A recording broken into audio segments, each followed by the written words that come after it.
Eu só estou a fazer um compasso de espera a ver se quando aparece na.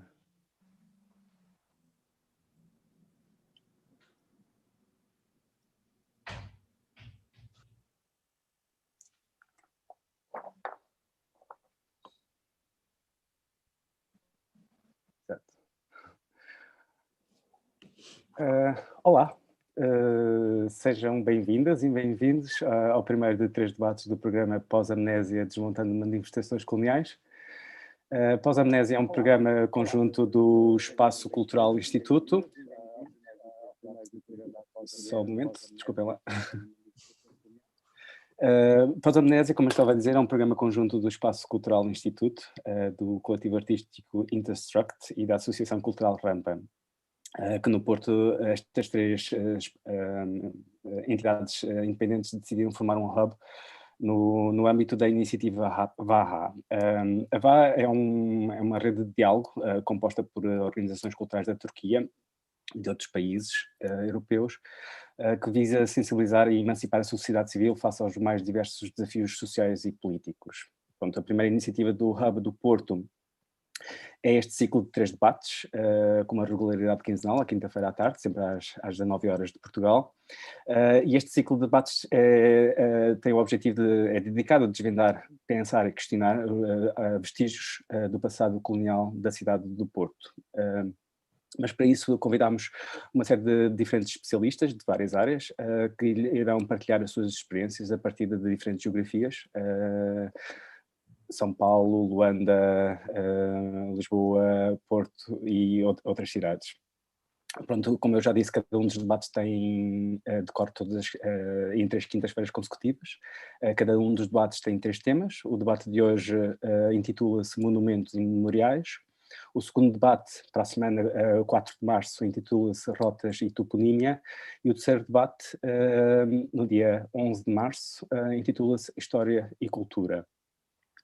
No debate de hoje, com o título Monumentos e Memoriais, nós propomos refletir sobre estruturas comemorativas, a partir do seu potencial simbólico, e sobre o interesse público sobre a sua edificação, preservação também.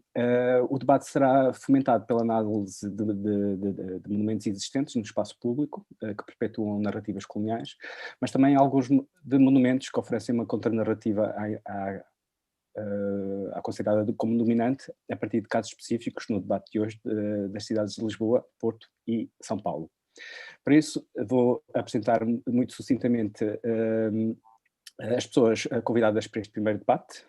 Temos Beatriz Gomes Dias, aqui na qualidade da Associação de Jazz, que apresentará o Memorial Escravatura em Lisboa, uma iniciativa da Jazz, que neste momento está em construção. Bárbara Neves Alves, designer, docente universitária radicada na Holanda, que falará sobre o monumento ao esforço colonizador português, um monumento que está aqui no espaço público da cidade do Porto. E o Filipe Moreira, que falará sobre imagens de controle e monumentos na cidade de São Paulo, no Brasil. Para, como comentador, moderador da conversa, depois destas 3 pequenas apresentações, 3 apresentações curtas, mais ou menos 15 minutos cada uma delas, seguir-se-á a conversa então moderada pelo Mamadou Ba, que fará comentários e dinamizará a conversa. Esqueci-me de apresentar, o meu nome é Nuno Coelho, eu sou da Rampa, uma das 3 instituições deste hub, do VAHA Porto Hub.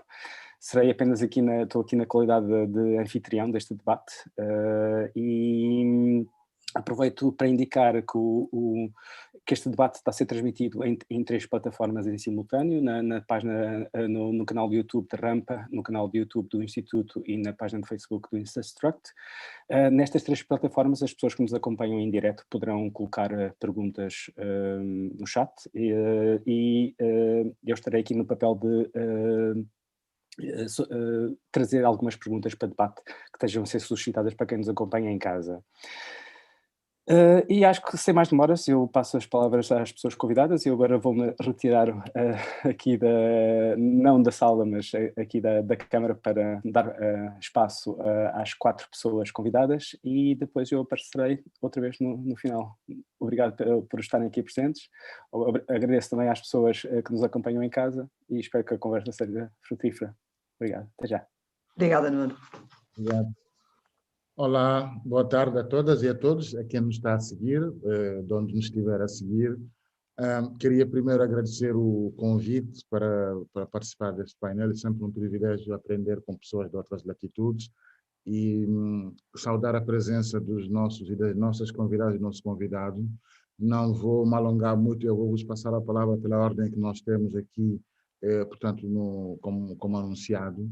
Apenas dizer que esse debate veio a um momento muito importante da nossa sociedade, numa altura em que, de repente, outra vez estamos abarroados pela ideia do perigo que se sente, supostamente, no ambiente político, no espaço político, no debate político, sobre o que representa a disputa sobre a memória e a disputa para a memória. Portanto, há aqui 3 pessoas que nos podem depois trazer mais reflexões. Iremos mais à frente conversar em torno das vossas apresentações. E é um gosto estar convosco. Eu não conhecia o Filipe nem a Bárbara, a Beatriz, enfim, é uma longa conhecida, minha camarada de lutas há muitos anos. Portanto, sem demoras, vou passar a palavra à Beatriz, que terá cerca de 15 minutos para apresentar, portanto, a sua fala. Muito obrigada, Mamado.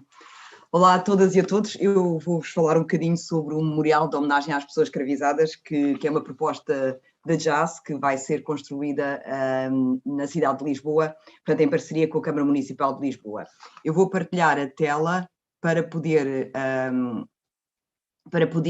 mostrar-vos alguns dos aspectos que eu considero que ajudam a conhecer melhor o nosso projeto. Portanto, o projeto vencedor que vai ser o Memorial de Homenagem às Pessoas Escravizadas, ou seja, o projeto do Memorial, é o projeto apresentado por Kiluanski Ayenda, que se chama Plantação, Prosperidade e Pesadelo. Esta é uma imagem tridimensional cedida pelo artista, onde nós podemos ver a representação de canas de açúcar, que são o centro do próprio memorial. Portanto, este projeto foi o projeto mais votado através de uma iniciativa da JAS, que é uma iniciativa participativa. Nós queríamos que o projeto do memorial fosse escolhido em território, fosse escolhido por comunidades africanas e afrodescendentes, e por isso nós organizámos sessões em territórios onde essa comunidade é maioritária. E voltando aqui ao projeto do memorial, esta peça artística extraordinária representa canas de açúcar, e as canas de açúcar são o modo ou o modelo que o artista usou para poder questionar e problematizar sobre o tráfico transatlântico de pessoas escravizadas. E escolheu a cana-de-açúcar porque esta representa o ouro branco e terá estado na base deste tráfico de pessoas para a criação de uma mão de obra barata, ou seja, uma mão de obra barata para aqueles que a contratavam, mas com preços elevadíssimos para aqueles que foram escravizados, para poder produzir o açúcar que depois foi comercializado.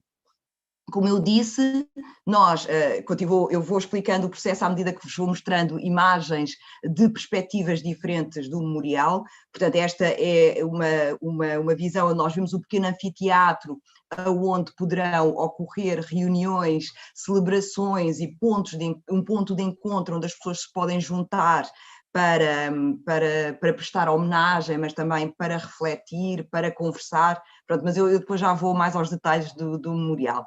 Como eu estava a dizer, nós decidimos fazer sessões de votação e estas sessões de votação foram organizadas, também como eu vos disse, em diferentes zonas da área metropolitana de Lisboa. Portanto, nós fizemos uma primeira sessão no Val da Amoreira, depois fizemos uma outra sessão na Faculdade de Ciências Sociais e Humanas da Universidade de Lisboa, em parceria com a Associação de Estudantes Africanos dessa mesma universidade. Depois fizemos uma sessão, agora a ordem das sessões eu já não tenho bem presente, mas vou-vos dizer onde é que elas foram feitas. Depois fizemos também uma sessão em Oeiras, no alto da Boba, em parceria com a Batotoieto, que foi a associação que nos ajudou a organizar essa sessão. Fizemos também uma sessão na Arrentela, em parceria com a Tabanca Sul, que foi a organização que connosco colaborou, e fizemos uma na Biblioteca de Marvila e outra em Sintra, de modo a poder obter o maior número de participantes, ou seja, ampliar o máximo que nós conseguimos a participação. Nessas sessões foram votados 3 projetos, portanto, que foram os artistas que tiveram a generosidade de colaborar connosco, e quero agradecer imensamente a generosidade, o entusiasmo e o empenho tanto do Quiloansky Aenda, que é o autor do projeto mais votado, mas também da Grada Quilomba, que nos enviou um projeto extraordinário, uma peça maravilhosa, e do Jaime Laureano, que também nos enviou uma peça impactante, extraordinária, que problematiza todo este tráfico de pessoas escravizadas e as continuidades. Portanto, os 3 projetos eram extraordinários. Eu penso que as pessoas que foram às sessões votar terão tido bastante dificuldade em escolher o seu preferido, e o compromisso dos artistas com este discurso, ou seja, com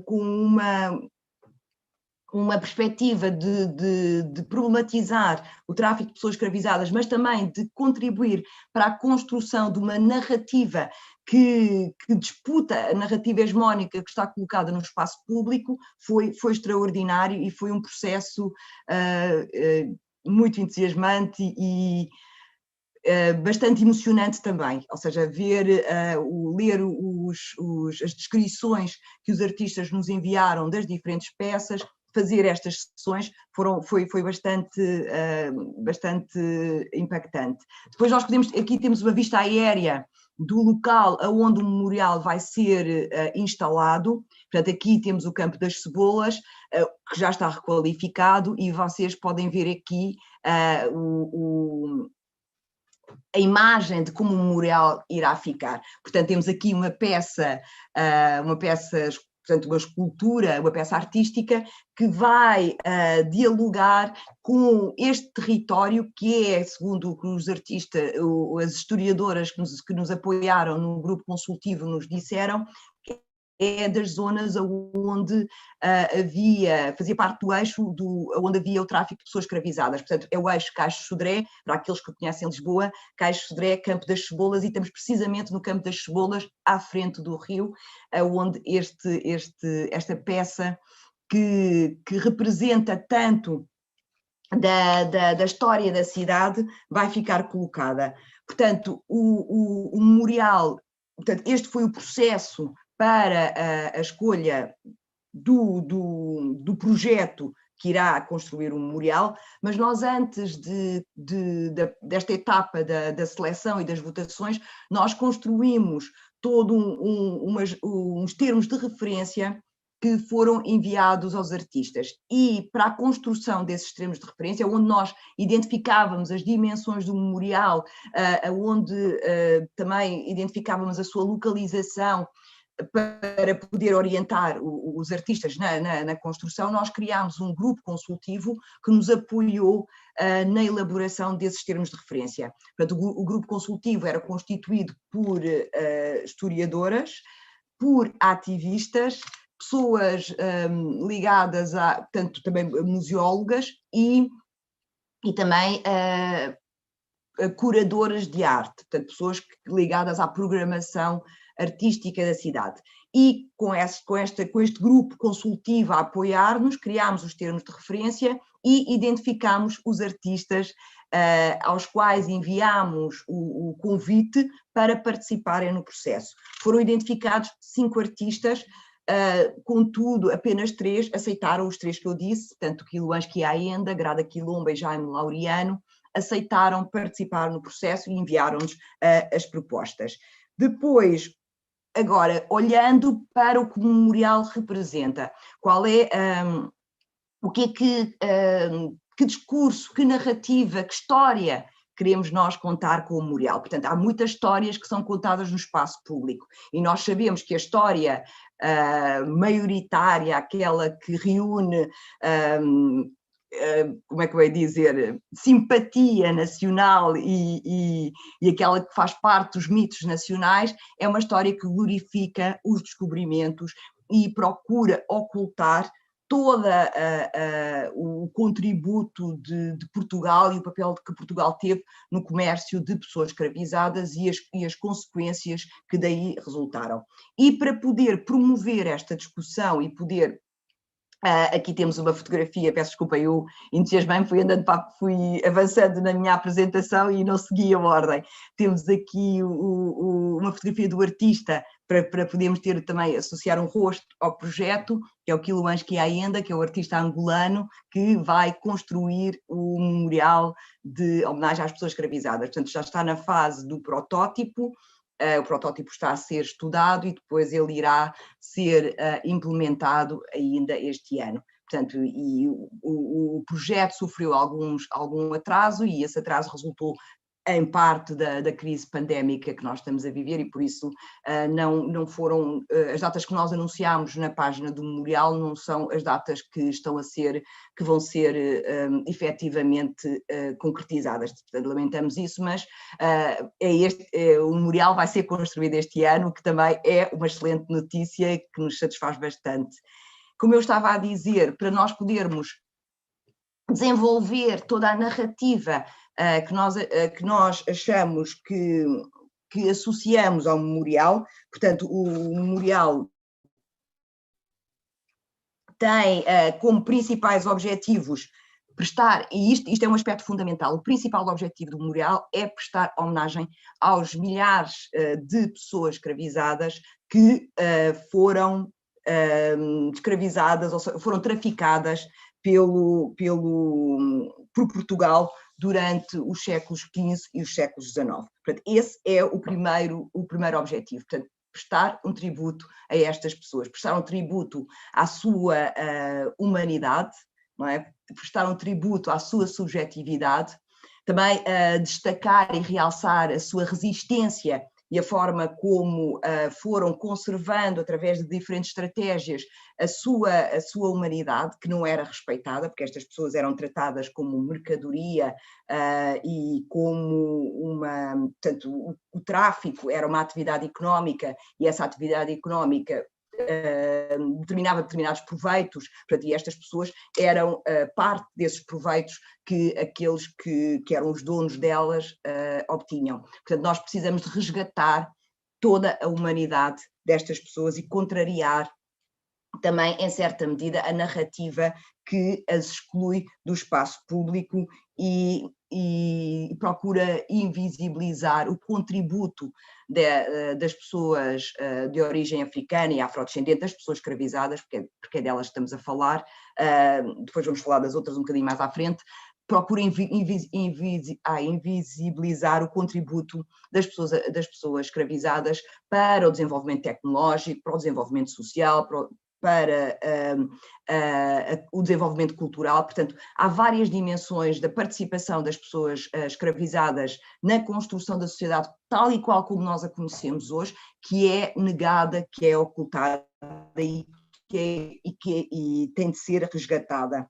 Também queremos, o memorial também tem como uma das suas dimensões fundamentais a celebração da resistência das populações africanas nas diferentes fases deste projeto imperialista. Portanto, na primeira fase, portanto, a resistência contra o tráfico de pessoas escravizadas e depois a resistência contra a ocupação dos territórios. Portanto, que também é uma dimensão muito, muito, muito importante. E também trazer para o conhecimento público, para o espaço público, a secular presença das pessoas africanas e afrodescendentes em Portugal, na cidade de Lisboa, e que essa presença remonta ao século XV e, como eu disse, o contributo que estas pessoas terão dado para a economia, para o desenvolvimento social, para o desenvolvimento cultural, para o desenvolvimento tecnológico, porque traziam vários saberes das zonas onde viviam e das culturas onde estavam inseridos, e esses conhecimentos foram incorporados e foram aproveitados para o desenvolvimento tecnológico, que é preciso também realçar. E, por outro lado, eu não sei se se já esgotei o meu tempo, mas devo estar quase, começo a falar e distraio-me. Tens 2 minutos, Beatriz, 2 minutos. 2 minutos, ok, muito bem. E também queremos trazer as continuidades deste período histórico para o racismo contemporâneo. Portanto, nós precisamos de entender que relações é que existem entre este período histórico e o racismo contemporâneo, que continua a excluir da pertença ao tecido social nacional as pessoas afrodescendentes e pessoas negras. Portanto, e é preciso também problematizar isto, pensar na sua construção e pensar também nas suas consequências. E outra dimensão também muito importante é uma melhor compreensão da história de Portugal, ou seja, da inclusão deste período histórico nos currículos, para, por um lado, desmontar a ideia que faz coincidir a pessoa escravizada ao marfim e ao ouro como se fosse uma mercadoria, e trazer também esta dimensão do envolvimento que Portugal teve no comércio de pessoas escravizadas, para uma melhor compreensão da história do país, mas também da história global, e também desmontar a ideia de que o continente africano era um continente sem história, sem cultura, sem sociedades. Portanto, há muitas correções nas narrativas que estão colocadas que importa fazer. Termino dizendo que aqui temos uma imagem da planta do Largo do Campo das Cebolas, e aqui na zona B podemos ver um pequeno edifício que irá receber o centro interpretativo do memorial de homenagem às pessoas escravizadas. Esse centro interpretativo irá ter como matriz orientador dos conteúdos, ou seja, tanto da museografia como da museologia do centro interpretativo, irá ter estas 3 dimensões que estão no memorial e que irão ser desenvolvidas no centro interpretativo, que irá servir de complemento, ou seja, irá desenvolver ou fornecer as chaves de leitura para o memorial e para as dimensões que não estão explícitas no memorial. E os 3 eixos que nós consideramos principais, tanto no memorial, depois de muita reflexão e muito estudo e conversas várias, chegámos estas 3 dimensões são aquelas dimensões que nós consideramos fundamentais, tanto para o memorial como depois para a organização do centro interpretativo, que é o reconhecimento, resistência e legados. E termino mostrando algumas imagens da narrativa que está colocada. Temos aqui o padrão dos descobrimentos, ou seja, há uma narrativa hegemónica que celebra os descobrimentos, e o que nós queremos é justamente contestar essa narrativa, colocando uma contra-narrativa no espaço público, com o memorial de homenagem às pessoas escravizadas. Temos aqui a Praça do Império, também onde há uma outra polémica sobre os brasões, mas aqui eu queria destacar a celebração dos escravocratas, ou seja, temos aqui um brasão onde temos cabeças de negros, que era a fonte da riqueza desta família, e aqui também outro brasão com cabeças de negros, quer dizer que identificam pessoas que se dedicaram ao comércio de pessoas escravizadas, como Fernão Gomes, que está identificado como navegador do século XX.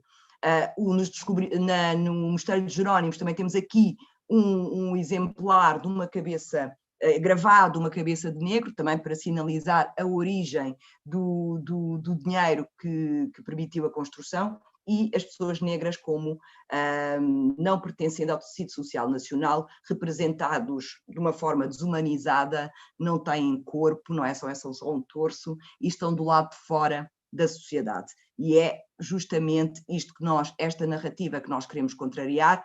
Dizer muito rapidamente que este foi um projeto do Orçamento Participativo e que é um projeto que foi apresentado pela JAS, Associação de Afrodescendentes. Se quiserem saber mais informações sobre o memorial, aqui está o site. Eu peço imensa desculpa se me excedi, mas eu é tão entusiasmante falar sobre este assunto que eu, mesmo que pense que vou falar pouco, nunca consigo.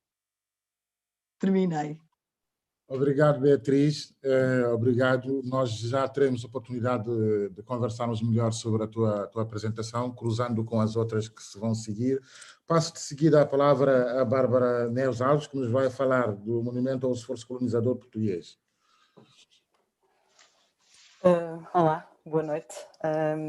Estou muito contente de participar neste debate. Sinto ainda que é um bocadinho difícil, mesmo depois de um ano, fazer este género de comunicações via Zoom. Tenho uma certa tendência a começar a acelerar quando falo. Eu normalmente leio a sala e acalmo um bocadinho, façam-me um sinal se eu começar a falar demasiado depressa. Eu estou aqui para falar do Monumento ao Esforço Colonizador Português, no Porto. Não me sinto de forma nenhuma especialista sobre o monumento, mais interessada e implicada. E tenho-me debruçado, queria saber mais acerca dele, trabalhar à volta dele nos últimos tempos. Eu sou designer de comunicação, residente na Holanda, em Amsterdão, e a minha investigação tem sido sobre comunicação. Ao estudar comunicação, estudo processos de comunicação e interessa-me olhar para eles e ver como os processos de comunicação criam espaços que incluem e excluem pessoas e são políticos dessa forma. E foi a partir daí que me interessei em olhar para o legado colonial português e para este monumento em particular. Muito aquilo, ligando àquilo que a Beatriz falou na apresentação dela, à volta das narrativas, não é? Todo o aparato comunicacional que o Estado Novo criou para vender esta ideia de que somos descendentes de heróis, descobrimos o mundo e que não colonizamos, não violentamos ninguém, nós trazemos civilização e evangelização. Ou seja, o Estado Novo criou uma narrativa que realmente silenciou e violentou muitas pessoas, mas criou uma sensação de identidade portuguesa que agora é tida como normal, que é preciso contestar ou rever. E eu faço parte dessa narrativa, eu cresci com essas histórias e tem sido todo um processo para mim passar por este estudo. Daí dizer que me sinto muito implicada naquilo que este monumento simboliza. Eu vou passar a falar do monumento. Ao falar do monumento, gostava de dizer que aquilo que eu vou dizer, no fundo, é uma colagem de leituras e de conversas que tive a oportunidade de ter com várias pessoas. E gostava de agradecer a essas pessoas, porque as ideias não são minhas. A Patrícia Ferraz de Matos, a Elsa Peralta, ao Tiago Castela, a Teresa Pinheiro, Filipa Lones Vicente, Margarida Calafate Ribeiro, Nuno Coelho, o Interstate Collective e outras que falaram comigo. Eu vou partilhar o meu ecrã. Tínhamos esquecido. Tenho imagens com um bocadinho pixelizadas, mas eu estou aqui para falar sobre este monumento. Esta imagem à esquerda é um monumento em 1934 e a imagem à direita é um monumento recentemente na cidade do Porto. O monumento foi criado para a primeira exposição colonial portuguesa, que decorreu no Porto em 16 de junho e 30 de setembro de 1934. A ideia da exposição colonial portuguesa era de promover a ação colonizadora do Império Português e os objetivos eram económicos, de estabelecer o lugar de vincular, estamos a falar a palavra legal de Portugal na Europa, que estava a ser um bocadinho contestada, de responder a movimentos de contestação das colónias e também promover a imigração. E a razão pela qual a exposição teve lugar no Porto foi porque grande parte da imigração para o Brasil tinha-se dado a partir do Porto e, portanto, a ideia era aliciar as pessoas a colonizarem, a saírem de Portugal e a irem ocupar um país que era bastante mais que o território da Europa continental. E o comissário da exposição, o Henrique Galvão, na altura, apresenta a exposição como uma matéria de propaganda.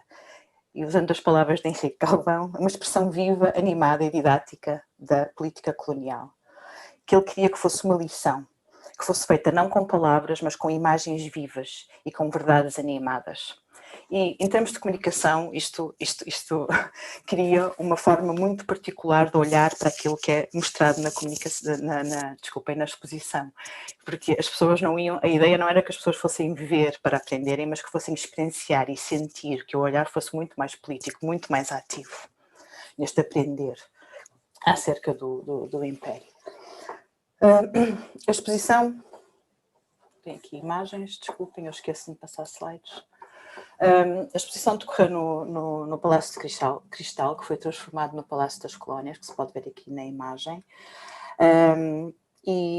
e tinha um pavilhão central, que se pode ver aqui na imagem do Palácio das Colónias, onde havia várias exposições sobre vários temas relacionados com o Império, desde a expansão portuguesa, desde 1415, a exposições sobre o povoamento europeu, política indígena, ensino colonial, automobilismo, banca, ciência, militares, urbanização. Depois, nos jardins do Palácio, pode-se ver aqui este mapa ao lado.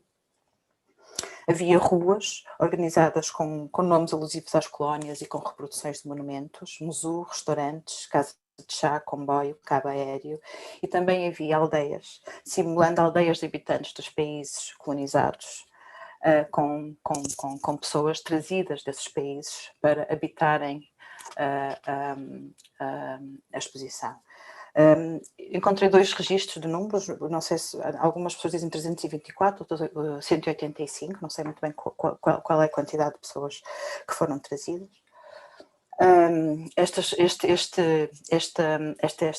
simulação foi um dos pontos altos da exposição. Houve também um fotógrafo oficial da exposição, bastante material impresso à volta da exposição. A exposição recebeu à volta de 1.300.000 habitantes e contribuiu para a construção desta tal narrativa colonial, onde as pessoas experimentavam o Império,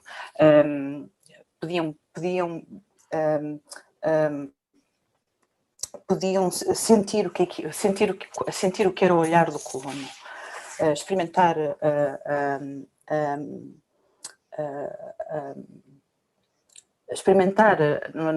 no fundo, uma experiência de império através de ideias completamente estereotipadas sobre os outros e que apresentavam as pessoas negras que estavam expostas na exposição como de uma forma erotizada e como selvagens que era preciso colonizar,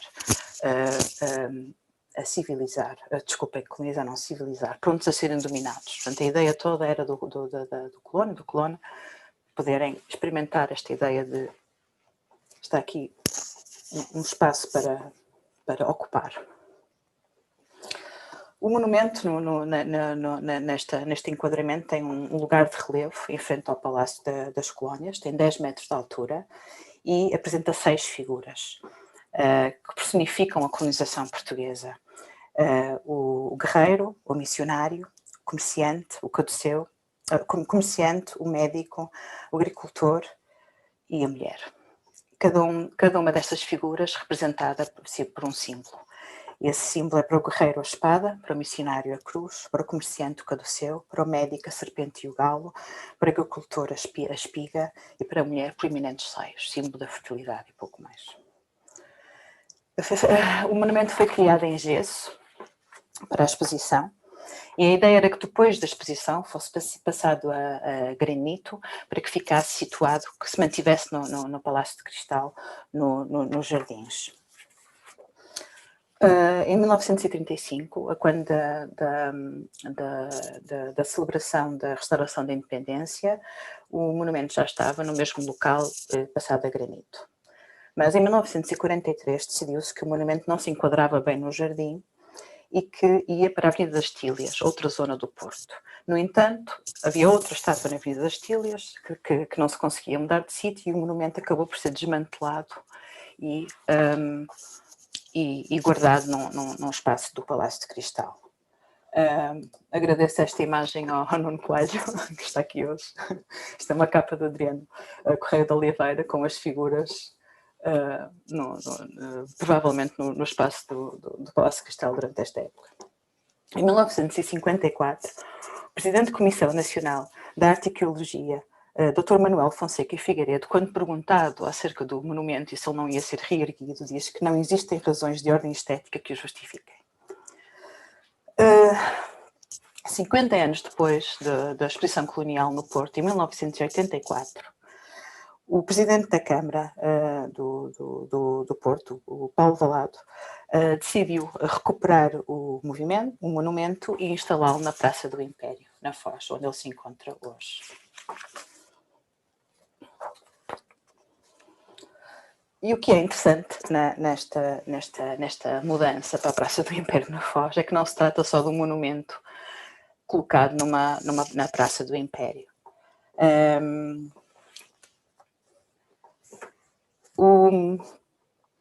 O Praça do Império liga-se à Avenida Marechal Gomes da Costa, tributo ao chefe militar do golpe de Estado que originou o Estado Novo.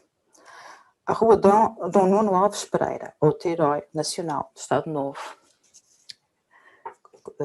na luta contra a Espanha. Bartolomeu Velho, Diogo Botelho, João de Barros, Gilianos, Rua de Dio e Avenida do Brasil, todas ruas com uma relação com as descobertas. Henrique Mendonça e Alfredo Keil também se tocam na Praça do Império, os criadores do hino nacional.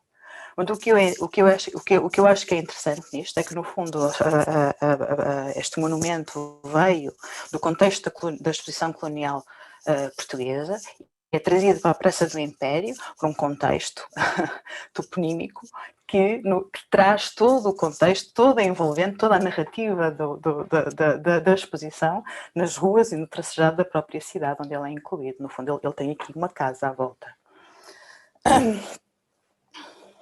Neste momento ele faz parte do roteiro da Câmara do Porto, sem contextualização, tem sido alvo de intervenções.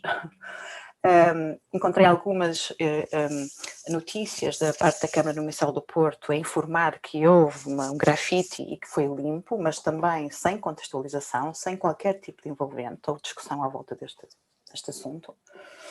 Por outro lado, o monumento continua a ser um monumento que representa uma série de ideias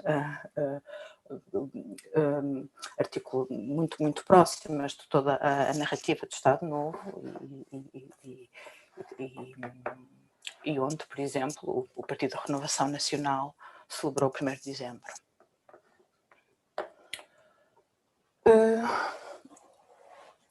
O que é interessante para mim, eu não sei quanto tempo é que eu tenho ainda. Tenho quanto tempo? Não sei.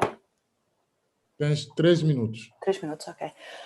O que foi interessante o que se tornou interessante para mim ao saber esta história toda e ao ler sobre o monumento e ao pensar sobre os memoriais do ponto de vista de comunicação foi como é que estes monumentos existem em espaço público, representam uma versão da história, mas são vividos, são inabitados, são sentidos de outras formas muito diferentes. E se seria possível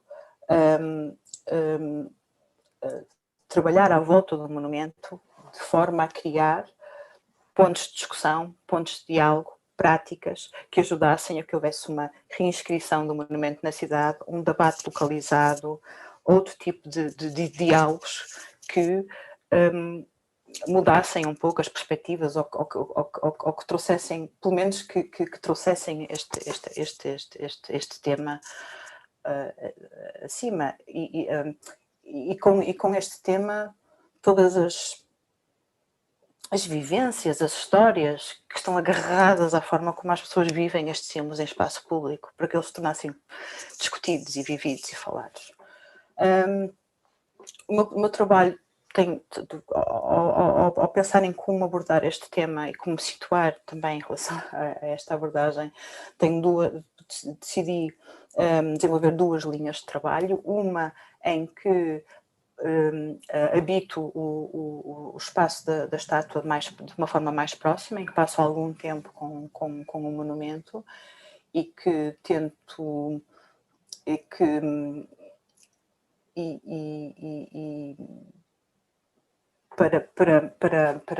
para analisá-lo de uma forma mais situada e há aqui nestas imagens aqui que estou a mostrar, há aqui indícios de pequenas articulações, pequenas formas de estar com o monumento que não são do domínio das grandes narrativas, mas alguém ama alguém decidiu aqui arranjar o pé da estátua, há aqui os resquícios de uma intervenção, portanto há aqui toda uma perspectiva material que diz qualquer coisa, conta uma história também. E depois o outro projeto que ainda estou a desenvolver tem a ver com tentar criar uma prática simbólica que levante que crie exercícios à volta destes símbolos e alguma discussão à volta destes símbolos.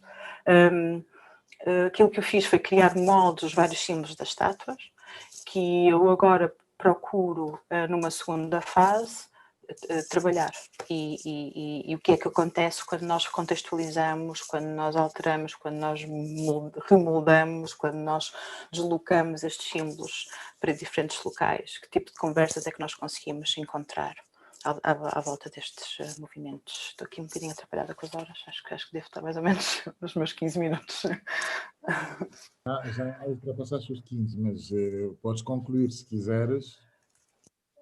Sim, acho que aquilo que interessa também do ponto de vista teórico é também articular esta prática e as perguntas que vêm a partir destes pequenos exercícios que faço em espaço público no contexto dos estudos sobre o fantasma e o espectral e como estes lugares públicos, no fundo, projetam muitas camadas, muitos layers, muitas histórias aqui.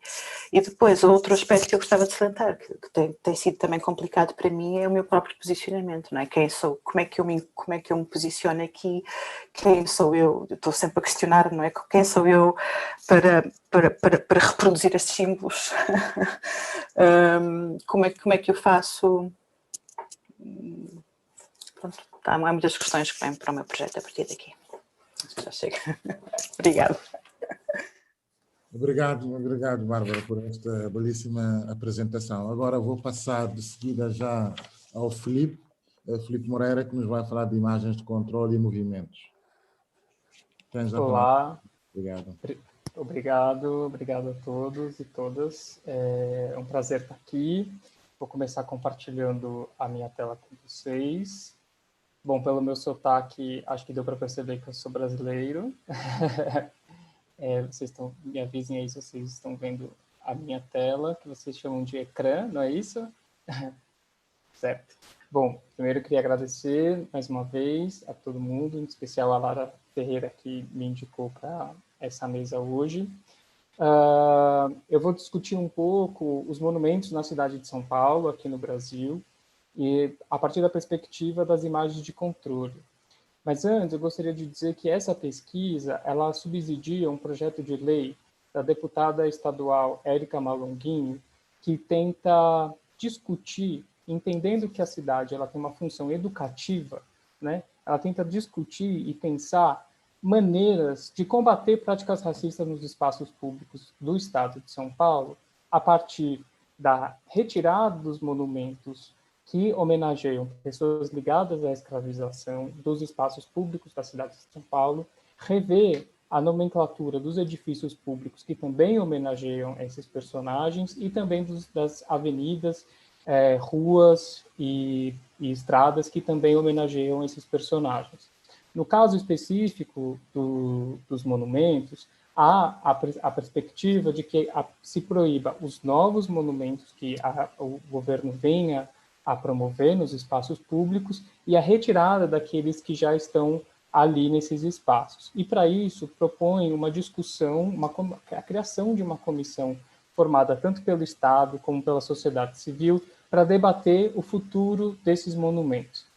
Então, o que a gente vai debater um pouquinho aqui é qual é o perfil desses monumentos na cidade de São Paulo, a quem eles homenageiam, que histórias que estão contadas aí, que narrativas que estão ocultas. E, para isso, a gente precisa entender que os monumentos eles não estão desassociados de todo o processo de construção da cidade e da história e da identidade de um país, de uma nação, de uma cidade, enfim. Para isso, eu gostaria de trazer essa discussão da Pratibha Parmar, e aí eu peço desculpa pela minha pronúncia, ela é indiana, e ela diz que a natureza profundamente ideológica das imagens determina não só como as outras pessoas pensam a nosso respeito, mas, sobretudo, como nós pensamos a nosso respeito. E acho que, a mim, como uma pessoa brasileira, como um brasileiro, isso me afeta de diversas maneiras. Dentre elas, talvez a principal que eu gostaria de trazer aqui numa discussão direta com Portugal, é quando começa a história do Brasil. A mim, que nasci na década de 80, foi ensinado na escola que, para mim, a história começou a partir de 1500, a partir do desembarque de Pedro Álvares Cabral em Porto Seguro, como retrata aqui esse quadro, feito em 1900, 400 anos depois da chegada, da invasão dos portugueses aqui no território que hoje se chama de Brasil. Mas a realidade é que no território que hoje é dito Brasil, já havia ocupações de pelo menos 12 mil anos atrás. Aqui são indícios de pinturas rupestres ali na região do Piauí, no nordeste do Brasil, onde há indícios claros dessa ocupação humana de pelo menos 12 mil anos atrás. E por que eu aprendi que a história do meu país começa em 1500? E o que aconteceria se nós aprendêssemos com profundidade que a história do Brasil começa antes da colonização? Essa é uma pergunta muito fundamental, que eu vou deixar um pouco no ar para a gente mais provocar e se aquecer, para eu ir construindo essa narrativa até a gente chegar nos monumentos.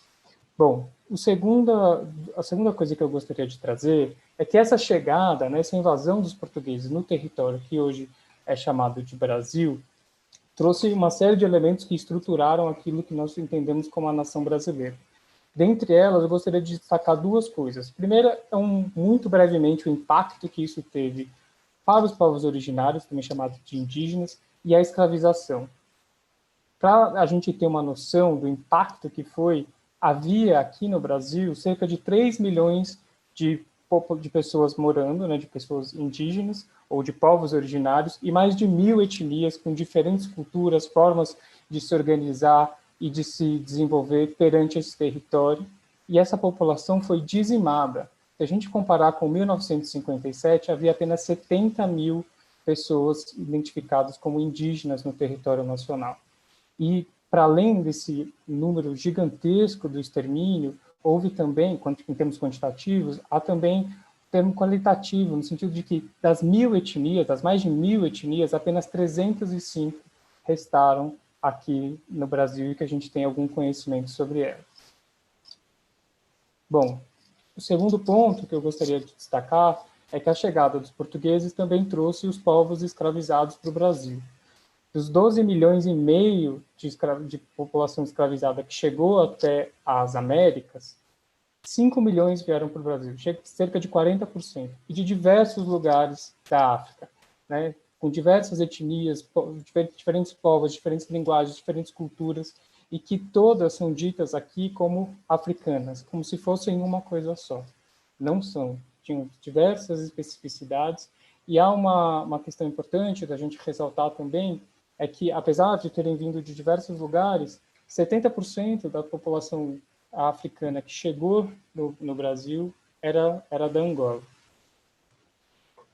Esse conjunto de pessoas, a gente tem no nosso conhecimento popular, no nosso conhecimento hegemônico, melhor dizendo, diz que O lugar dos negros na sociedade brasileira era o lugar da escravidão, da escravização, era o lugar da subalternidade.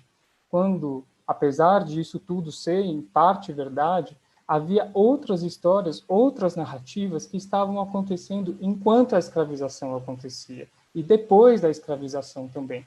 Pessoas que foram fundamentais para a nossa formação cultural nos diversos aspectos, seja como o engenheiro André Rebouças, seja como a escritora Carolina Maria de Jesus, seja no campo do direito, seja na música, enfim, há uma série de personagens que estruturam a nossa história e que poderiam evocar memórias de emancipação e de liberdade, mas esses personagens não ganham a devida posicionamento no debate público, nem nos espaços públicos, como veremos a seguir.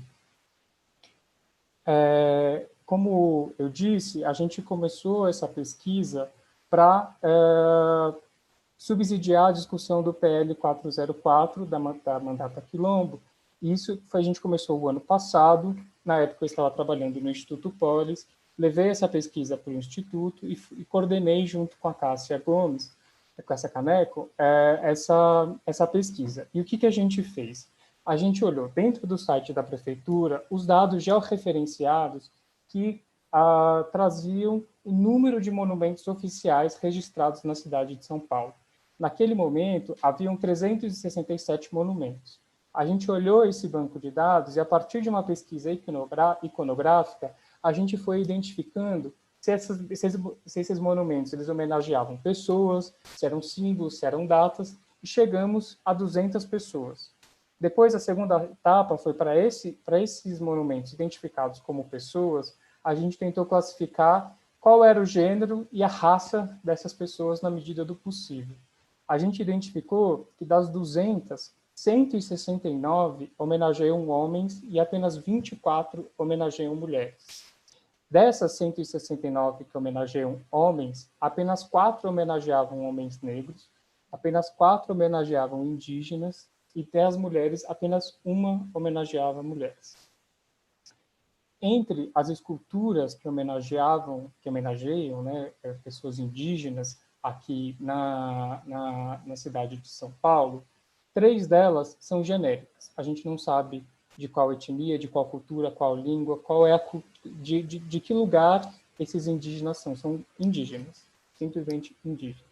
A única que tem uma vinculação com um personagem, ainda que ficcional, é o Ubirajara, que estava presente num livro de José de Alencar, que é essa imagem à direita.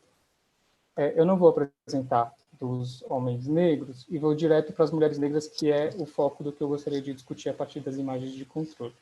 A gente tem apenas uma escultura de uma mulher negra aqui na cidade de São Paulo. Essa não é a imagem original da Mãe Preta. É uma arte feita pelo Victoroni. Não trouxe essa imagem porque ela violenta muitas das mulheres negras que eu conheço, e eu vou explicar o porquê. Essa escultura ela foi feita em 1955, ela está num território negro da cidade de São Paulo, um território que esteve vinculado à resistência negra, que é o Largo do Paissandu, na frente da Igreja do Rosário dos Homens Pretos, e ela foi fruto de um concurso popular feito a pedido do movimento negro, e ela se vinculava à celebração do 4º centenário da cidade de São Paulo. O concurso elegeu essa escultura que retrata a Mãe Preta. A Mãe Preta é nada mais, nada menos do que uma ama de leite, uma mulher escravizada que servia o seu leite para a criança branca, para a família da qual ela pertencia. Entre todas as narrativas possíveis que se podia ter sobre uma mulher negra na presença, né, nos espaços públicos da cidade de São Paulo, se escolheu essa escultura, se escolheu este lugar, o lugar da subalternidade, o lugar da subserviência da mulher negra à branquitude. Isso não está desvinculado a tudo que a gente veio discutindo até agora sobre nós não sabemos sobre a nossa história pré-invasão, sobre nós não sabemos muito bem sobre quem são essas pessoas negras que chegaram aqui no Brasil. E isso está diretamente ligado ao que a Patricia Hill Collins vai chamar de imagens de controle. Patricia Hill Collins, ela traz esse conceito, e a Winnie Bueno, uma grande pesquisadora aqui do Brasil, sistematiza esse conceito e cria um livro lançado ano passado, específico sobre imagens de controle. Ela vai sistematizar o pensamento da Patricia Hill Collins e dizer o que são imagens de controle. A Winnie diz que, para Patricia Hill Collins, as imagens de controle fazem parte de uma ideologia generalizada de dominação que opera com base em uma lógica autoritária de poder, a qual nomeia, caracteriza e manipula significados sobre a vida das mulheres negras que são dissonantes daquilo que elas anunciam sobre si mesmas. E isso é muito fundamental, porque cria-se o racismo cria uma série de tecnologias para capturar e para manter as pessoas negras ou os outros no lugar de subserviência. No caso das imagens de controle, a Patricia Hill Collins e a Winnie Bueno definem uma série de categorias que estão muito ligadas também ao que a gente chama de estereótipo, mas é um estereótipo muito mais vinculado a uma estrutura de poder que congela aquelas pessoas a apenas alguns lugares. E dentre esses lugares, um lugar possível para a mulher negra é o lugar da mami, a figura da mami, que aparece em diversos lugares da nossa cultura, dentre eles o da mãe preta que nós acabamos de ver. O que elas definem como mami está diretamente relacionada aos dramas do personagem branco da narrativa. É aquela figura da mulher negra que vai aconselhar a pessoa branca, que vai cuidar da pessoa branca, que vai oferecer o seu leite para ela, que vai oferecer o seu amor, e não há nunca uma relação de reciprocidade entre essa pessoa branca e essa mulher negra. E a gente entender que essa figura da mãe preta está ali, posicionada naquele território negro, não é um acaso, porque a gente tinha, por exemplo, essa personagem aqui, que é a Esperança Garcia, uma mulher escravizada que aprendeu a ler e a escrever, e no final do século XVII escreveu uma petição destinada ao governador do Piauí, falando sobre os maus tratos a qual ela era submetida e seus filhos eram submetidos enquanto pessoa escravizada dentro da estrutura colonial racista que ela estava inserida. Trata-se de uma pessoa que tinha não só a habilidade de escrever, mas também de conciliar e de reivindicar, a partir da análise de conjuntura, a sua luta por liberdade. Portanto, a gente não ter nós termos a escultura da mãe negra como a única narrativa, a única história sobre o que é ser mulher negra dentro da narrativa da cidade de São Paulo, isso é um projeto. Um projeto que poderia ser interrompido se nós tivéssemos nos nossos espaços públicos uma profusão de figuras históricas ligadas a imagens de emancipação, de libertação dos povos marginalizados, de criar outros imaginários para que as pessoas possam se sentir possíveis em outros territórios, em outras profissões, em outros lugares dentro da sociedade. E a gente tem aqui no Brasil agora alguns instrumentos que tentam trazer e ampliar essas narrativas. Um deles é recentíssimo, é de 2003, e que torna obrigatório o ensino da história afro-brasileira e africana para o ensino médio das escolas particulares e também das escolas públicas. Isso não tem nem 20 anos. A gente tem o PL 404, como eu acabei de comentar, e tem também uma série de coletivos e de grupos que estão fazendo intervenções na rua, seja grafitando, seja fazendo intervenções nos monumentos existentes, seja criando novos monumentos, seja fazendo projeções nos monumentos, tentando ampliar as narrativas e ampliar as possibilidades do que é ocupar os espaços públicos para além da visão da branquitude. E, para já ir encerrando a minha fala, eu gostaria de trazer a discussão da Chimamanda, em que ela fala sobre o poder das histórias. Ela fala que as histórias são importantes, que muitas histórias são importantes, que as histórias têm sido usadas para desapropriar e tornar maligno, mas as histórias também podem ser usadas para dar poder e para humanizar. As histórias podem quebrar a dignidade de um povo, mas as histórias também podem reparar essa dignidade quebrada. Era isso. Muito obrigado. Uau! Obrigado, Felipe. Muito obrigado a Beatriz, a Bárbara e a Felipe. Nós passaríamos aqui horas e horas e horas a falar sobre tudo aquilo que vocês disseram, mas há uma coisa que me deixa feliz nas vossas 3 intervenções, é que elas realmente dialogam entre si. E há uma coisa que me saltou automaticamente, que o Felipe acabou de falar, é essa ideia de que realmente as políticas da memória elas oscilam entre ausência marcada e presença reificada. Portanto, é um jogo quase que esquizofrénico, digamos assim, de quem tem o poder de definir o que é que ele quer condensar no mobiliário público, como narrativa, mas também como projeto de sociedade. E gostei muito deste entrosamento, como é que realmente nós continuamos a ter, passo a expressão, continuidades históricas muito marcadas na forma como projetamos, não é, a organização urbana.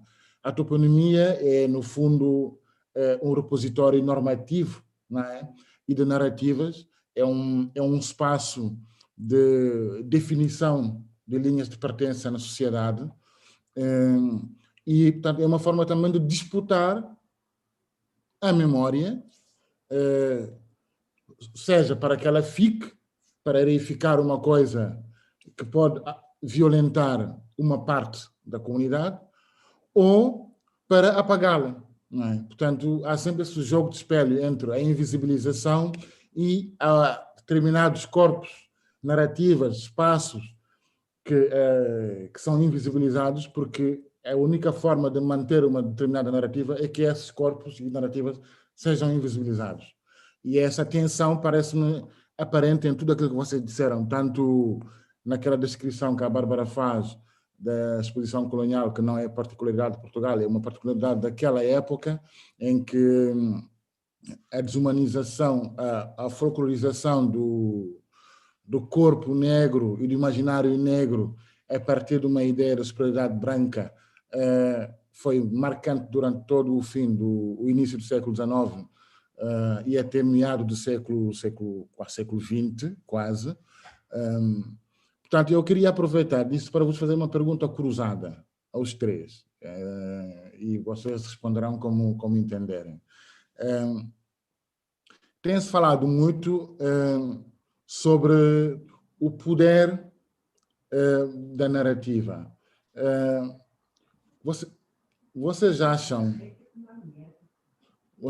mesmo que, tendo em conta hoje o que nós já sabemos, do ponto de vista historiográfico, da capacidade de investigação, de tudo aquilo que nós temos como conhecimento académico, científico, e não só, né? Vocês acham que o que é que seria, nesse momento, a alternativa? Porque há um debate entre os grandes académicos sobre a ideia de museu.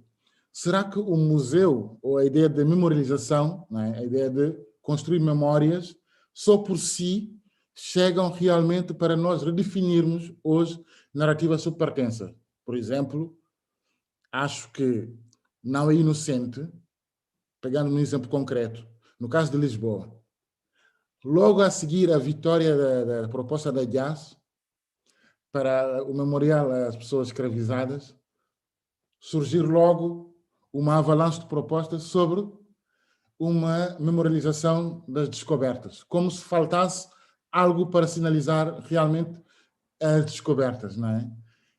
O que é que vos sugere essa ofensiva?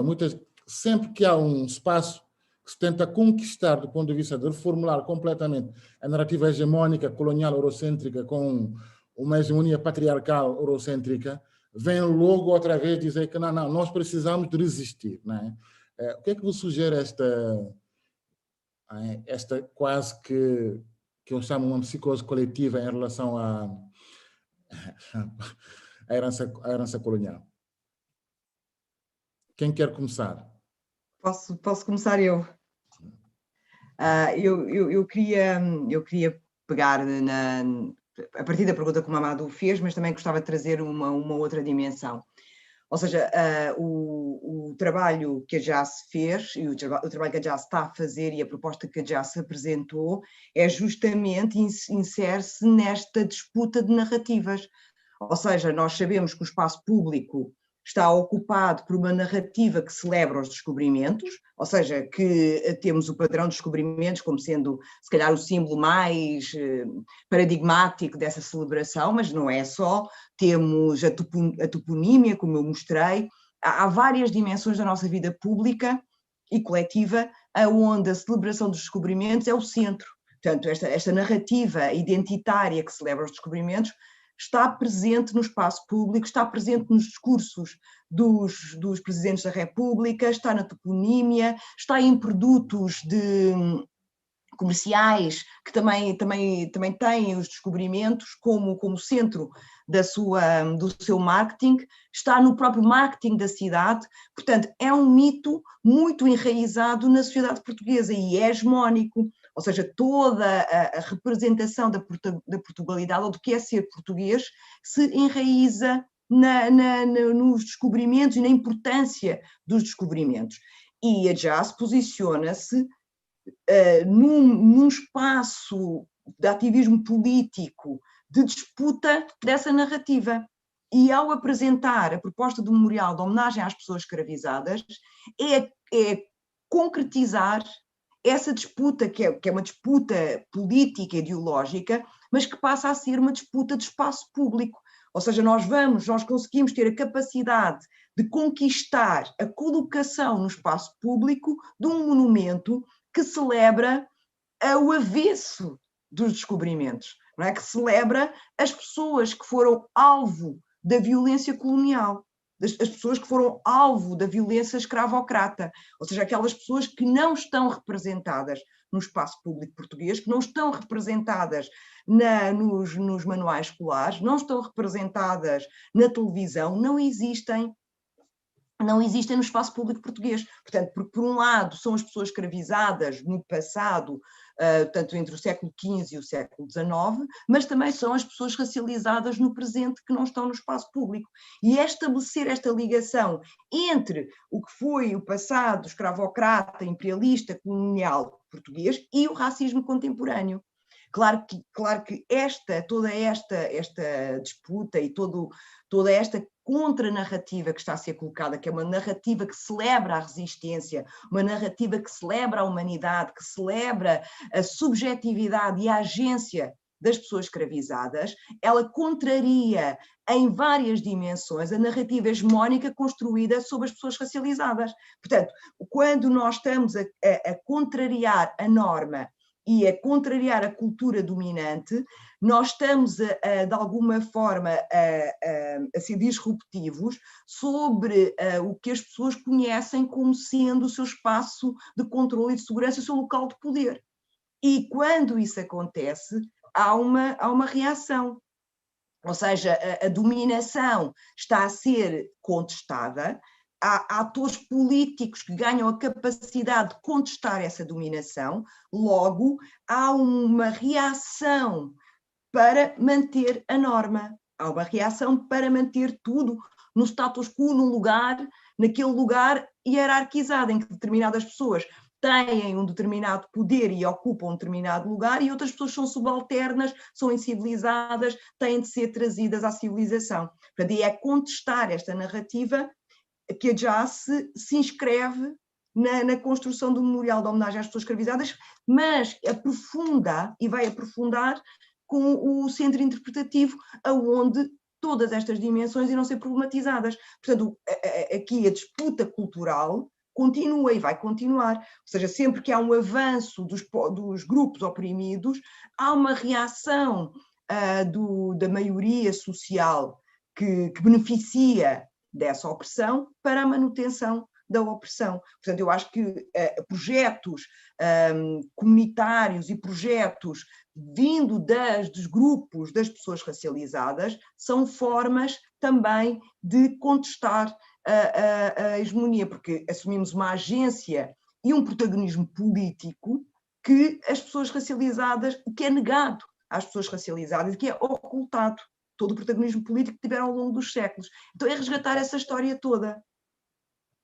Posso, não sei, a Bárbara, queres tu ou o Filipe? Bárbara, força. Muted.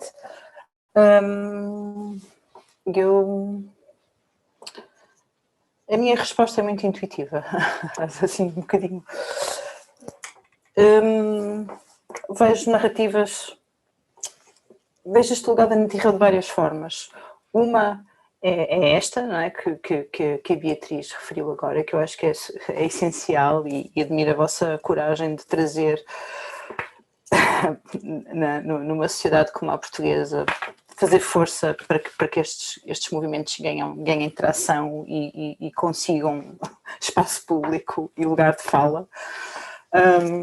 E a resposta que o Mamadou refere de imediatamente a seguir, então, o Museu das Descobertas, parece-me um diálogo necessário para que alguma coisa se mova também, embora seja provavelmente muito custoso, mas é uma reação que eu acho que é um diálogo que por si só eu acho que já é qualquer coisa, que é importante na sociedade portuguesa. E depois há o lugar da pequena narrativa, que eu acho que vem destas grandes narrativas, que é, quando era pequena, as referências que eu tinha, não muito em minha casa, mas na escola, ao meu lado, não eram histórias de pessoas que tinham que tinham uma visão muito conservadora e muito racista da sociedade, e essa era a realidade que eu ouvia. Ou quer dizer, estas discussões todas trazem um bocadinho de lufar de ar fresco também nas narrativas mais pequenas do dia a dia, e trazem pequenas mudanças, trazem projetos educativos, trazem este tipo de debates que eu acho que é assim pequenos movimentos no sentido das pessoas abrirem-se a outras ideias, a deixarem de ter tanto medo de deixar ir, porque eu acho que há aqui também muito medo de uma espécie de deixar-me agarrar a esta história que é confortável e que me dá força para eu enfrentar o mundo, e se esta história desaparece, como é que eu faço? E depois também acho que a razão que me fez querer trabalhar a comunicação, por exemplo, à volta do monumento no Porto, é porque eu acho que existe muita, no domínio do pessoal, existe muitas histórias, muitas coisas que têm que vir ao de fora e que as pessoas comunicam em extremos e que talvez aos bocadinhos possam ir ventilando e falando de formas menos extremadas, que aceitem outras perspectivas, um bocadinho mais de abertura. Isto é uma versão muito naif, eu sei. Por outro lado, também vejo a narrativa, mas eu acredito nas pessoas e vejo isso acontecer com crianças, por exemplo, em projetos educativos. E depois outro aspecto em que eu acho que a narrativa é super forte, e aí penso na Saidiya Hartman ou na Tina Campt, e é do especulativo. De olhar para trás hoje de outra forma e de pensar as questões que são importantes para amanhã hoje, a partir desse olhar para trás de uma forma um bocadinho mais crítica e um bocadinho mais situada. Assim, uma resposta um bocadinho baralhada, mas... Ainda bem que convocaste a Saidiya Hartman, que é uma das minhas preferidas intelectuais sobre questões de memória. E tu, Filipe? Bom, eu estou aqui ainda muito movimentado pela pergunta e pelas respostas. Eu fico pensando um pouco que, primeiro que a estrutura do racismo ela é muito relacional, ela tem características específicas em cada lugar, né? E eu falando como um brasileiro, tem as características, né, de como se estrutura o racismo, como essas narrativas se estruturam no âmbito do meu país e, sobretudo, da cidade que eu vivo, que também tem as suas especificidades. Entretanto, tem algumas coisas que são comuns ao que você colocou. O projeto de lei da deputada Érica Malunguinho, ele sofreu uma reação dentro da Assembleia Legislativa em que exatamente a oposição disse, não, a gente quer exatamente o contrário disso tudo, né? E a narrativa que a gente tem presente na cidade e a narrativa que a gente tem presente no estado de São Paulo é a narrativa de que o São Paulo é a locomotiva do Brasil, ele é o estado formado pelos bandeirantes, os bandeirantes eram os portugueses e europeus que vieram aqui e, de fato, adentraram o Brasil, capturando e matando indígenas, escravizando a população negra. É um grupo que tem, para dizer assim, no mínimo, e sendo politicamente correto, uma versão completamente contraditória da história, porque se por um lado ampliaram o território do que era o domínio português sobre esse lugar, também é uma história muito marcada por violência, e a gente tem uma série de monumentos ligados aos bandeirantes. Toda a identidade do paulistano está relacionada aos bandeirantes. Por exemplo, a casa do governador daqui de São Paulo, né, o espaço institucional do governador de São Paulo chama-se Palácio dos Bandeirantes. Nós temos avenidas dos bandeirantes, nós temos esculturas de bandeirantes. Temos, por exemplo, uma escultura do Borba Gato, que é uma escultura gigantesca, numa avenida em que passam mais de 700 mil pessoas diariamente e que boa parte dessas pessoas são pessoas negras. São Paulo é uma cidade em que a racialização ela é expressa também no território. Você tem um território majoritariamente branco e um território majoritariamente de pessoas negras, e essa escultura funciona como um tótem, como um guardião que separa esses dois territórios, e essas pessoas negras são diariamente lembradas da violência colocada por esse monumento na sua chegada e na sua saída. E as possibilidades para esses monumentos, para essas ações, elas são muitas e elas são diversas, e elas também dependem de cada monumento, de cada grupo, de cada sociedade.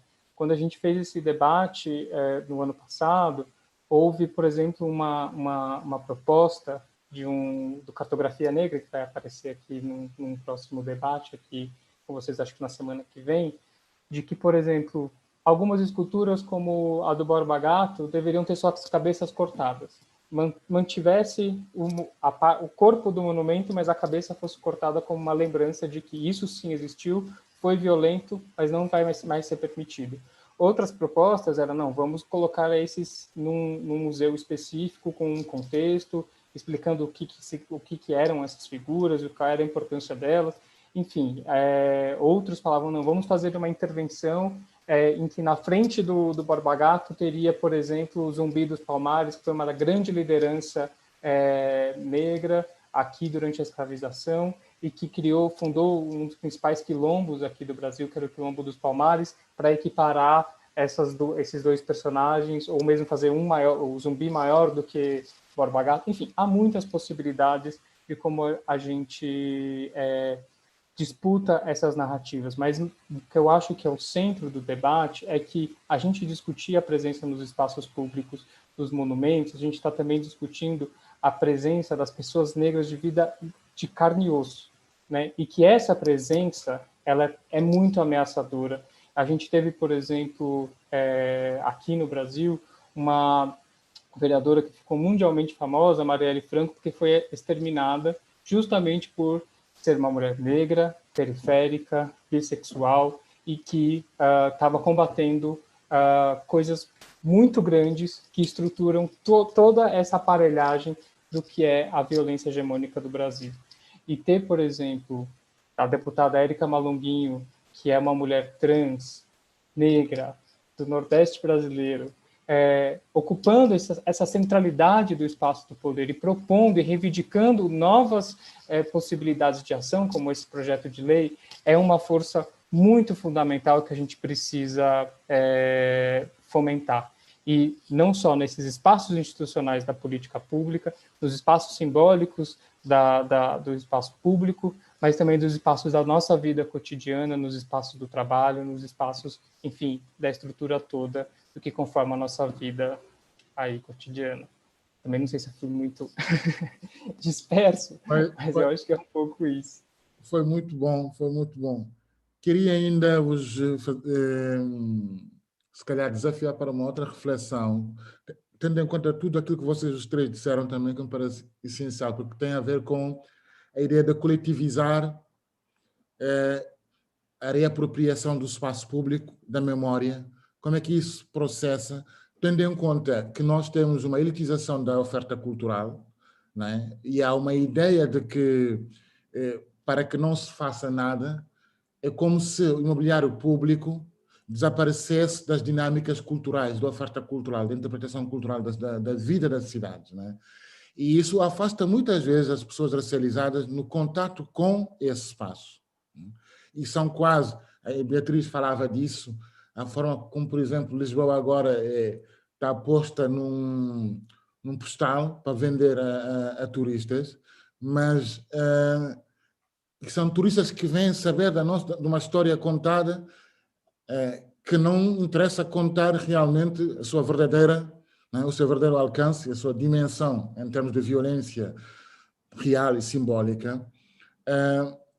Se acham, porque eu tendo a achar isso, mas não sei se acham, que provavelmente uma das formas de nós reinterpretarmos ou reinventarmos a disputa na memória ou na forma como ela é memorializada no espaço público é fazer por aprofundar esse processo, por exemplo, que a Jazz fez, da coletivização, da reinterpretação da história.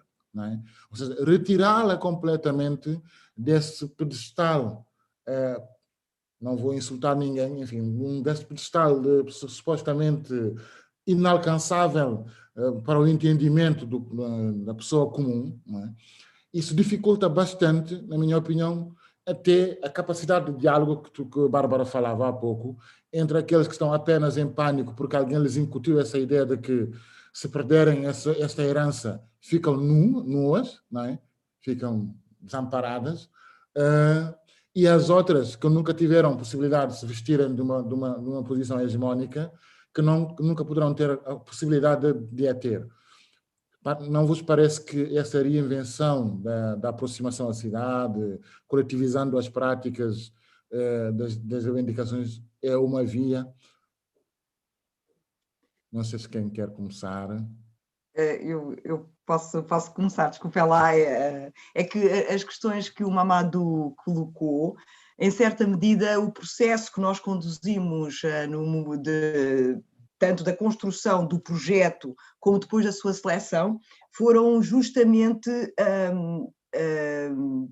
ações conscientes para disputar em várias medidas o que estava colocado. Por exemplo, ocupar o centro, não é? O centro das cidades, nós sabemos que a toponímia das cidades é uma continuidade colonial, não é? O centro exclui as pessoas racializadas que trabalham e constroem o centro, não habitam o centro. Então nós decidimos, e foi uma decisão que foi feita em parceria com o nosso grupo consultivo, nós decidimos que o memorial a peça escultórica iria ocupar o centro. Portanto, ia ficar numa zona nobre da cidade, ocupando o centro, trazendo a história daqueles que, mais uma vez, estão no avesso da história oficial, trazendo essa história para o centro das cidades, para um dos sítios mais nobres da cidade. Claro que também tinha relação com o próprio projeto escravocrata e o projeto de tráfico de pessoas escravizadas, porque também o centro era o local onde havia o comércio e o tráfico das pessoas escravizadas. Portanto, que o centro representava várias coisas, mas também há este centro simbólico do qual as pessoas racializadas estão afastadas. Portanto, isso foi uma dimensão. Outra dimensão muito importante do nosso processo foi nós sairmos do centro e ir à área metropolitana de Lisboa, aos territórios onde nós sabíamos que habitam mais pessoas racializadas, e lá levar a cabo o nosso processo de votação dos projetos. Ou seja, nós não fizemos os processos de votação no centro, porque nós queríamos que a maior parte das pessoas que estão excluídas destes processos tivessem a oportunidade de participar. E por isso agarrámos no nosso projeto e levámos a Sintra, levámos ao Seixal, levámos ao Montijo e fizemos 2 em Lisboa. Pronto, porque também era para, mas em Lisboa, em Marvila, e com estudantes africanos, Portanto, mais uma vez, nós contrariámos a situação, o estado das coisas. E depois outra dimensão que eu queria dizer, que eu acho que é muito fundamental, eu acho que é o recorte a partir do qual nós organizamos toda a nossa intervenção, é o reconhecimento de que vivemos numa sociedade com um racismo estrutural. Ou seja, se o racismo... E aí há uma semelhança com o Brasil e uma semelhança com os Estados Unidos. Ou seja, existem universais da forma como o racismo opera para manter o privilégio e garantir a subalternidade e perpetuar a subalternidade. Portanto, essa dimensão estrutural do racismo atravessa todas as instituições. Portanto, também atravessa o urbanismo e atravessa a forma como as cidades são pensadas. Portanto, quando nós olhamos para a cidade, problematizamos a cidade, identificamos as ausências, ou seja, quem é que não estava? Nós não estávamos lá, não é? E nós queremos criar um espaço onde nós possamos também existir na cidade e onde nós possamos enraizar as nossas memórias, a nossa memória coletiva. E daí a importância do centro interpretativo. O centro interpretativo será este espaço onde nós vamos coletivizar esta participação e vamos coletivizar todo este pensamento sobre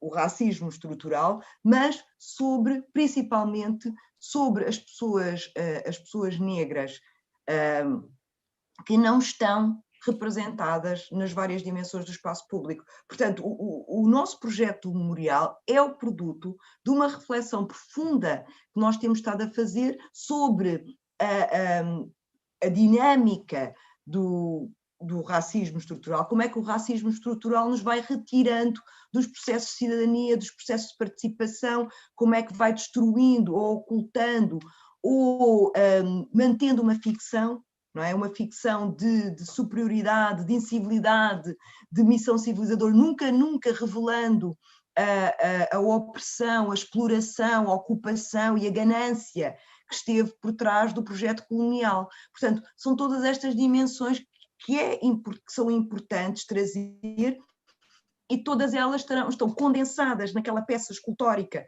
que vai ocupar o campo das cebolas, mas vão ser desenvolvidas no centro interpretativo, que queremos que seja o mais aberto possível à comunidade e que traga a participação das pessoas que estão excluídas destes processos artísticos. Obrigado, Beatriz. Bárbara.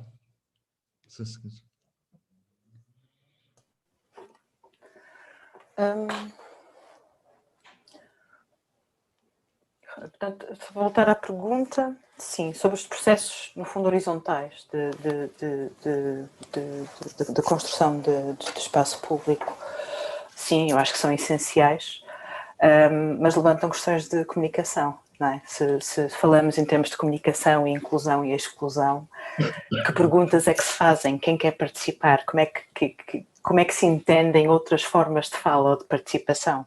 Não é? Porque eu posso dizer sim assim e posso dizer sim, tipo, não é? Toda a materialidade, a performatividade da fala, da comunicação. Portanto, eu pergunto-me, é uma das questões que eu tenho trabalhado. Eu imagino formas lentas, formas que incluem formas de participação que não são só discursivas. Tenho mesmo muita dificuldade em responder essa pergunta, porque sim, é isso que eu quero e é isso que eu acho que idealmente deve acontecer. eu não consigo sentir, não é, da mesma forma, por exemplo, a Beatriz, para mim, ou seja, tenho muita dificuldade em falar sobre isto porque eu vivi em Lisboa durante muitos anos e depois de viver em Lisboa no centro durante alguns anos fui viver para o Cacém e de repente outra Lisboa se abriu que eu não sabia sequer que existia e apercebi-me da pobreza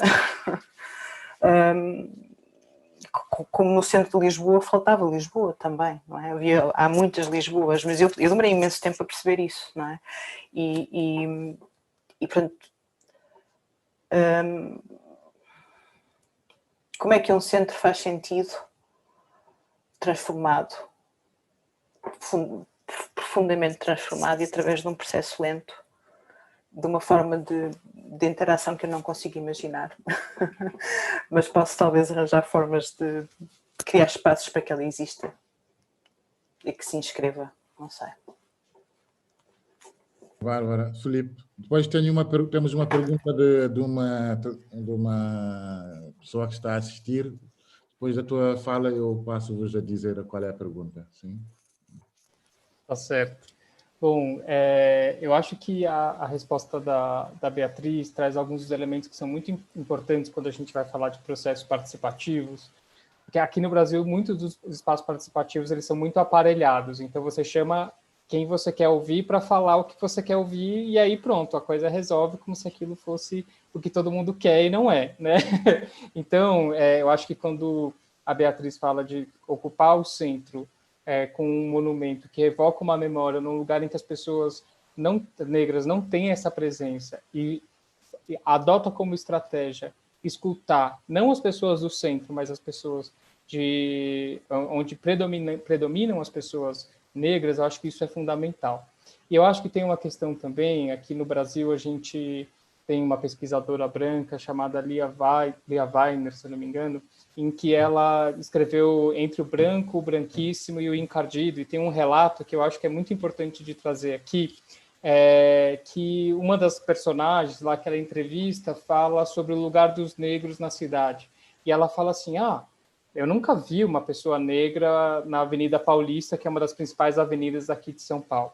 E aí eu fico pensando o poder simbólico se a gente tivesse uma escultura de uma mulher negra empoderada neste lugar. Qual seria o impacto desta pessoa sendo cotidianamente atravessada por uma outra narrativa do que é ser negra na cidade? E eu acho que essa é uma questão muito fundamental para a gente pensar, e às vezes isso não vai passar por um processo necessariamente horizontal e participativo, mas de uma ação de quem tem o poder sobre a construção do espaço público de afirmar a importância da presença dessas pessoas nesse lugar. E aí tem uma outra questão também que eu fico me perguntando, se a escultura da Mãe Preta fosse feita por um artista ou uma artista negra ou negro, teria sido diferente? Porque aquela escultura foi feita por uma pessoa branca, um homem branco. Se fosse uma pessoa negra, será que a narrativa seria outra? Será que estaria outros elementos que não o que está presente ali no da Mãe Preta? Então, também quem fala, quem produz, também é muito fundamental da gente compreender.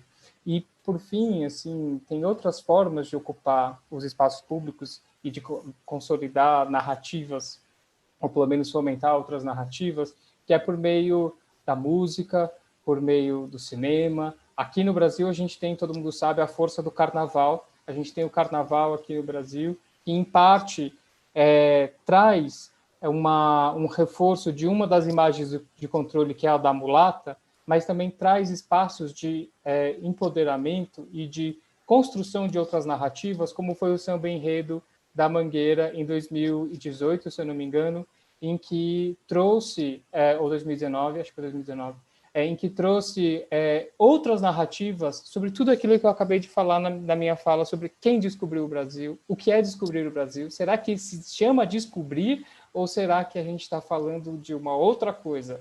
Né? Então, eu acho que ocupar esses espaços de poder, esses espaços em que as pessoas estão disponíveis ou às vezes elas estão necessariamente presentes, como é o caso do espaço público, e ocupar com outras narrativas pode gerar outros fragmentos, outras histórias e outras possibilidades, quer você seja uma pessoa branca ou não uma pessoa negra. Obrigado. Bom, de repente temos uma enxurrada de perguntas. Não sei como é que querem fazer. Eu sugeria colocar-vos assim uma série delas, porque o nosso tempo está um bocado limitado já, e pedia também a vossa capacidade depois de síntese na resposta das perguntas que eu vou vos fazer, que vieram dos nossos, daqueles e daquelas que nos estão a seguir. Há uma primeira pergunta da Luís Palma, que pergunta sobre o Museu das Descobertas. A CML insiste que a escravização será retratada. Vocês acreditam nessa possibilidade? Tem pistas de como essa inclusão tornar-se-á viável? Primeira pergunta. Depois há uma série de perguntas colocadas por Sérgio Miguel Magalhães, que pergunta, depois do processo de identificação e reconhecimento instalado, como transitar para o processo de reparação? Primeiro, a abordagem interseccionista deve ser aplicada de uma forma generalizada ou caso a caso. Segundo, deve ser extremada a recusa do uso de iconografia colonizadora, por exemplo, implicando legislação ou consolidando a história visual numa narrativa histórica, honesta, clara e construtiva. Terceiro, de que forma se posicionam individualmente perante uma perspectiva de solução estrutural? Se calhar, por agora, podiam, ou querem que eu diga as outras perguntas, porque se calhar não vamos ter tempo de ter mais uma série de perguntas. Digo a última leva e a partir daí vocês tentem gerir um bocado o tempo, porque estamos um bocado apertados. E então a última pergunta, que é do Pedro Moraes. Por que não se discute a remoção de certos monumentos coloniais? O Estado e as câmaras têm armazéns e hortas municipais repletos de estátuas retiradas do espaço público. E tem museus para contextualizar a estatuária pública que deixa de ser comemorada para ser questionada. Quem é que quer começar? Isto daria mais um debate, não é? Essas perguntas. Talvez agora a Bárbara? Ok. Portanto,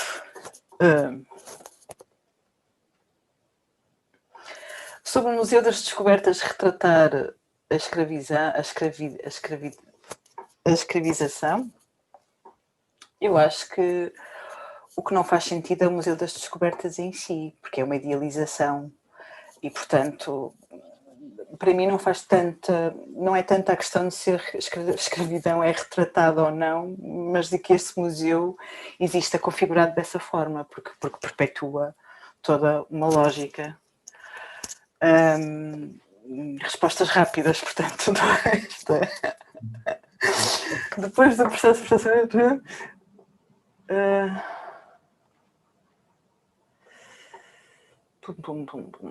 Pronto, vou começar pelo final. Eu acho que vou tentar responder assim a um bundle de perguntas. Porque se não se removem certos monumentos coloniais? Já pensei nisso muitas vezes, mas a certa altura, se os monumentos se removerem, para mim teria que ser através de um processo ou de um ato simbólico ou de qualquer. Acho que removê-los sem... Há uma série, por exemplo, falando em concreto, por exemplo, do monumento ao esforço colonizador português. É óbvio que eu acho que ele não deve existir no espaço público, mas também sei que ele traz uma série de questões que têm que ser debatidas no espaço público. Portanto, há aqui uma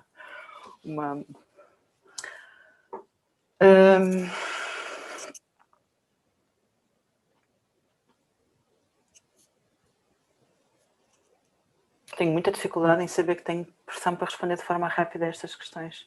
Acho que passo a palavra a outra pessoa e depois volto mais tarde.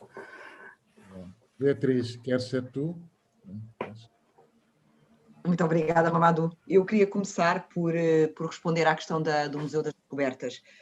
O Museu das Descobertas constava do programa eleitoral do PS para a Câmara Municipal de Lisboa, portanto ele não apareceu só como resposta ao Memorial de Homenagem às Pessoas Escravizadas, que já se apresentou em 2017, foi no mesmo ano, mas portanto, o projeto eleitoral foi antes. Contudo, quando há um anúncio ou se começa a explorar, se faz esta dicotomia Memorial de Homenagem às Pessoas Escravizadas versus Museu das Descobertas, há um levantamento social contra este museu. Ou seja, são escritas 3 cartas, 3 grupos de pessoas representantes de pessoas que se juntam contra o Museu das Descobertas. Primeiro são investigadores que se opõem ao nome e justificam porquê. Depois são pessoas ligadas à área de museologia que se opõem à construção do museu porque o espaço público em Lisboa e em Portugal é dominado pela celebração das descobertas, portanto este museu só por si, e já existem museus das descobertas também, existe um no Porto, existe um em Lagos, o Museu da Cera, e existe um outro que eu esqueço-me sempre da cidade onde é, mas há pelo menos 3 museus das descobertas em Portugal, portanto esse espaço está ocupado, não está vazio, portanto o museu não é necessário.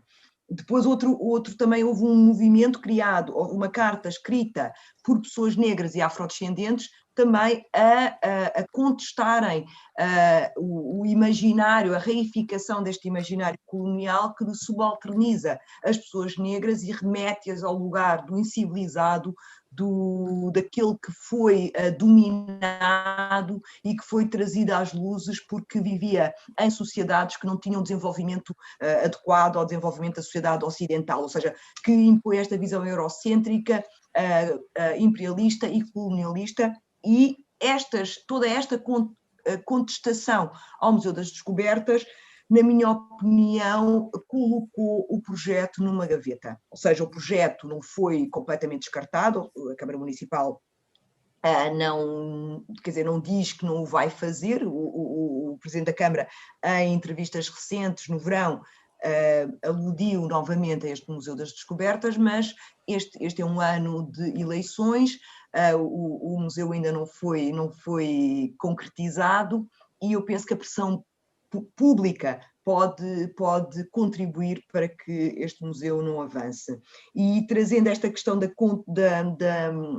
pressão pública como sendo um aspecto fundamental, ou seja, a mobilização social tem um papel fundamental para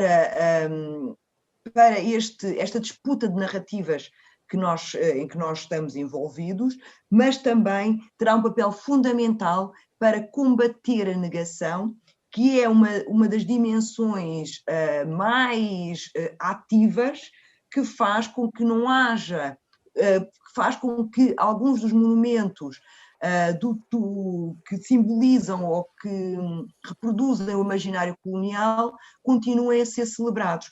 Ou seja, nós continuamos, enquanto sociedade, a ser afetados pelos mitos da identidade nacional, que é a missão civilizadora, o lusotropicalismo, o colonialismo suave. Todos estes mitos levam a acreditar que não há racismo em Portugal, que Portugal não é uma sociedade racista. Esta negação é que impede um debate mais alargado sobre o racismo e a discriminação racial, sobre a forma como o projeto colonial terá contribuído para a construção do racismo estrutural que está ativo na sociedade portuguesa, e por isso também não há uma contestação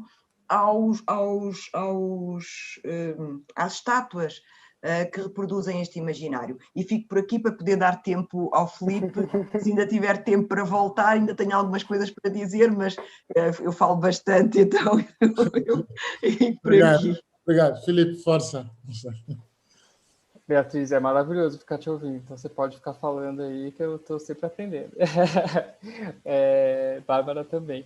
Mas, bom, vocês, entre as perguntas aqui, eu acho que o Museu das Descobertas é a que me sinto menos confortável para falar, porque é uma realidade muito de Lisboa e eu não conheço, né? Então não posso falar muito. Mas as outras perguntas, eu vou tentar responder. Uma das questões que foi colocada é sobre o uso da iconografia colonizadora, né? Eu acho que não tem uma questão de não usar a iconografia, é como usar a iconografia. E aí eu acho que tem um trabalho do Jaime Laureano, que é maravilhoso, que é sobre os bandeirantes, justamente essas pessoas que eu falei aqui, e ele usa ele reproduz as esculturas de alguns desses bandeirantes que tem nos espaços públicos aqui, ou pelo menos uma que eu conheço, que é o Monumento às Bandeiras aqui em São Paulo, um monumento gigantesco feito pelo Victor Brecheret, E aí o Jaime Laureano, o que ele faz? Ele faz uma miniatura dessa escultura, que é super violenta, ela evoca essa memória da colonização portuguesa a partir da escravização, e ele faz, o Jaime Laureano faz essa escultura com balas utilizadas pela polícia militar aqui de São Paulo. Com isso, ele está problematizando a violência que significa a história dos bandeirantes. Então, não é necessariamente não usar a iconografia, mas qual história está sendo narrada a partir dessa iconografia, né? Ou, pelo menos, como se contextualiza os vários lados, as várias versões que a história tem. E eu acho que essa é uma questão importante para ser pensada. Sobre a interseccionalidade, eu estou muito vinculado ao pensamento da Patricia Hill Collins, que diz que a interseccionalidade ela é não só a junção, né, entre as diversas dimensões que compõem uma pessoa, gênero, raça, sexualidade, enfim, o país em que nasceu e tudo mais, como também um projeto de libertação dessas condições.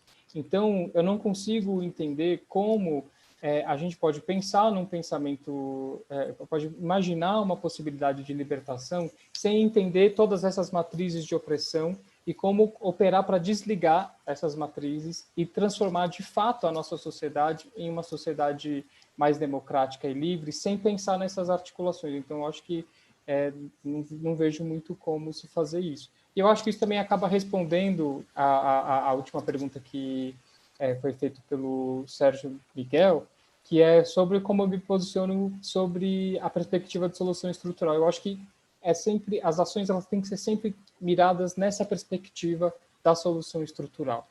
Qualquer ação, por mais pontual que ela seja, ela gera um questionamento ou uma reafirmação sobre a estrutura que está posta.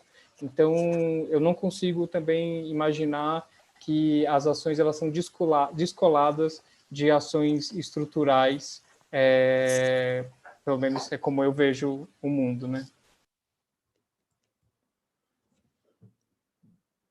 Bárbara, queres ainda dizer alguma coisa? Fazer. Não, acho que talvez gostasse de ouvir, acho que há mais umas perguntas, 2 perguntas. Não talvez tenhamos tempo. Estou curiosa.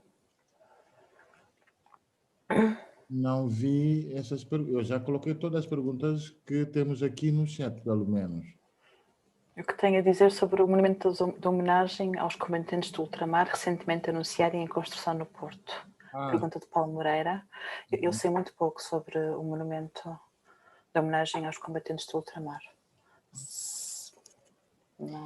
Eu queria trazer aqui uma questão que eu acho que é muito importante para nós entendermos a forma como a colonialidade do espaço público está ativo e também leva a resposta a esta pergunta. Em 2017 foi construído em Lisboa, no Largo do Cautelar, não me lembro do nome do largo, Trindade Coelho, Largo Trindade Coelho, foi construída uma estátua do Padre António Vieira que reifica todas as representações deste imaginário colonial, ou seja, o Padre António Vieira está com três crianças indígenas nuas, ou seja, os indígenas são representados como crianças, ou seja, numa visão infantilizadora, ou seja, são crianças que precisam da orientação daquele que é mais sábio, que é, neste caso, o Padre António Vieira, mas também representa os missionários, aqueles que foram ocupar o território que é agora conhecido como o Brasil.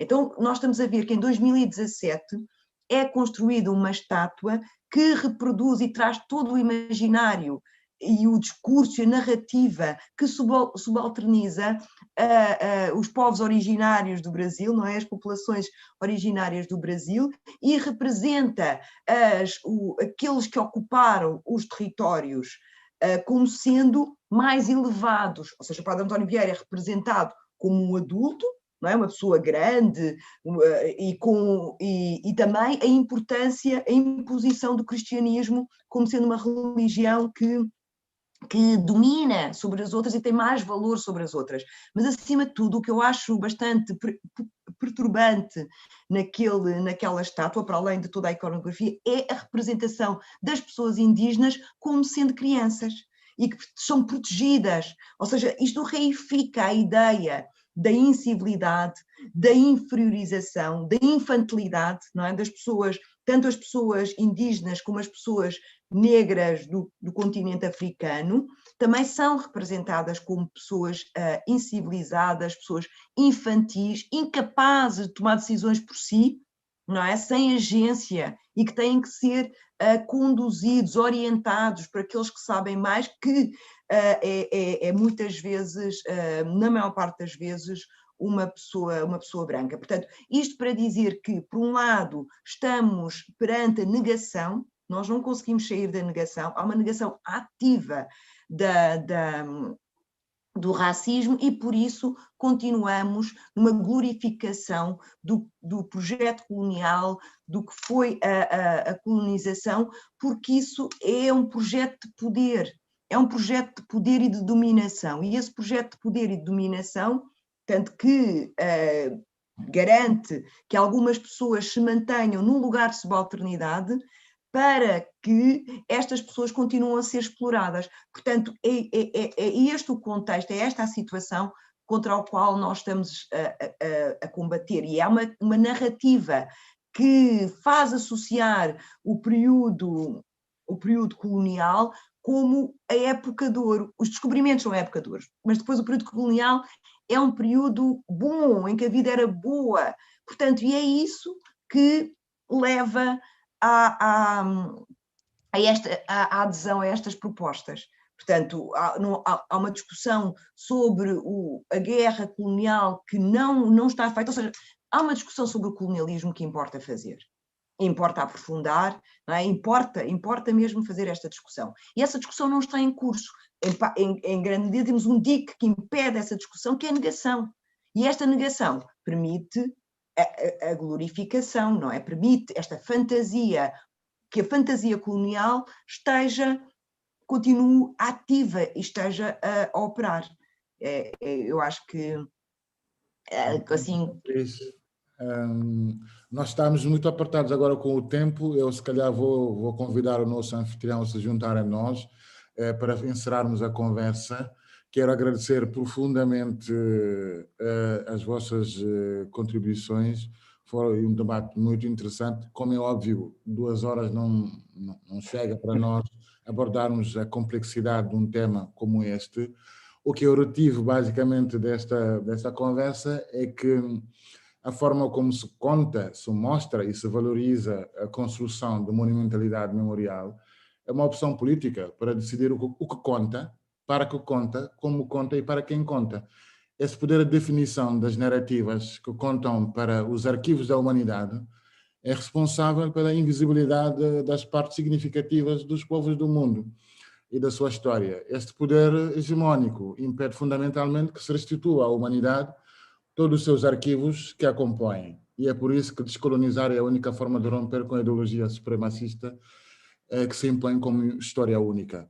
E quero muito agradecer-vos por isto e agradecer também ao Nuno por esse convite para moderar o debate. Obrigado. Obrigado eu a todos e a todas. Obrigado, Beatriz, obrigado, Bárbara, obrigado, Filipe. Obrigado, Mamadou, por moderares esta conversa organizada pela Rampa, pelo Instituto e pelo Interstruct. Falámos aqui em imensas questões interessantes. Há aqui imensas ligações com os 2 debates que vão seguir a estes 2. Já agora, respondendo à Beatriz, o museu que não estavas a recordar do nome é em Belmonte, a terra natal do Pedro Alves Cabral. Não devemos esquecer também do Portugal dos Perdidos, também é outro espaço museológico. E muitos outros, de outra escala, não tão proeminentes como esses. Mas pronto, obrigado mais uma vez. Temos aqui muita matéria para refletirmos. Falámos imenso de toponímia, que será o tema do debate da próxima semana, ou seja, queria aqui recordar que na próxima semana, no dia 4 de março, também às 17, hora de Portugal, o tema do debate é rotas e toponímia. Ou seja, pessoas que refletem sobre o nome das ruas, mas também em as chamadas tours, as caminhadas que implementaram em várias cidades. Na próxima semana, como convidados, temos a Cartografia Negra de São Paulo, que criaram a Volta Negra. Temos Naki Gago, que a partir de Lisboa criou a African Lisbon Tour. E temos a Associação Kalu, que em Luanda criou a Rota dos Escravos. Como moderação temos a Isabel e Santiago. E também, já agora aproveito e também informo que no dia 11 de março, ou seja, daqui a 15 dias, temos o terceiro debate, que é um tema muito mais genérico, mas também igualmente importante, que é um debate chamado História e Cultura, em que temos como convidados o Ângelo Delgado, que vai apresentar o livro Sem Ofensa, Onésio Intumbo, que vai falar do projeto Onésio e Asa Gaia, e também temos o Manuel de Sousa, o convidado aqui do Porto, que vai falar do blog que mantém já há algum tempo, sobre a memória do Porto, que é o projeto Porto Desaparecido. Como moderação, convidámos a Nava Ali Danso, que fará a moderação deste terceiro e último debate. Estamos mesmo a chegar, faltam 2 minutos. Eu quero agradecer mais uma vez a todas e a todos os nossos convidados de hoje. Até breve. Grande abraço e obrigado a todas as pessoas que nos acompanharam em casa, onde quer que esteja, e até para a semana. Obrigado. Com licença. Beijinhos, obrigada. Nada, Deus. Obrigado, eu. Tchau. Tchau, gente. Obrigado. Foi um prazer conhecer vocês.